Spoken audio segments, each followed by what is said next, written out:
एक छोटे से कस्बे में समीर नाम का एक लड़का रहता था।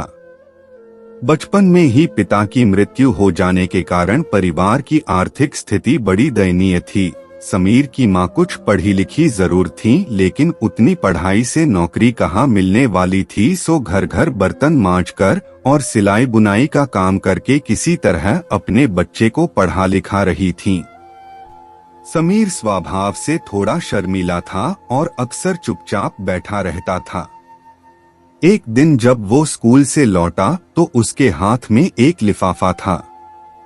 उसने माँ को लिफाफा पकड़ाते हुए कहा, माँ, मास्टर साहब ने तुम्हारे लिए ये चिट्ठी भेजी है, जरा देखो तो इसमें क्या लिखा है। माँ ने मन ही मन चिट्ठी पढ़ी और मुस्कुराकर बोली, बेटा, इसमें लिखा है कि आपका बेटा काफी होशियार है। इस स्कूल के बाकी बच्चों की तुलना में इसका दिमाग बहुत तेज है और हमारे पास इसे पढ़ाने लायक शिक्षक नहीं हैं। इसलिए कल से आप इसे किसी और स्कूल में भेजें। यह बात सुनकर समीर को स्कूल न जा सकने का दुख तो हुआ, पर साथ ही उसका मन आत्मविश्वास से भर गया कि वो कुछ खास है और उसकी बुद्धि तीव्र है। माँ ने उसका दाखिला एक अन्य स्कूल में करा दिया। समय बीतने लगा। समीर ने खूब मेहनत से पढ़ाई की। आगे चलकर उसने सिविल सर्विसेज परीक्षा भी पास की और आईएएस ऑफिसर बन गया। समीर की मां अब बूढ़ी हो चुकी थीं और कई दिनों से बीमार भी चल रही थीं और एक दिन अचानक उनकी मृत्यु हो गई। समीर के लिए ये बहुत बड़ा आघात था।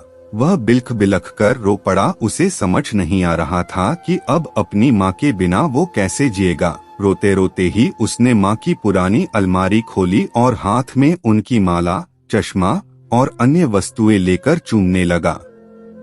उस अलमारी में समीर के पुराने खिलौने और बचपन के कपड़े तक संभाल कर रखे हुए थे। समीर एक एक कर सारी चीजें निकालने लगा और तभी उसकी नजर एक पुरानी चिट्ठी पर पड़ी। दरअसल ये वही चिट्ठी थी जो मास्टर साहब ने उसे 18 साल पहले दी थी।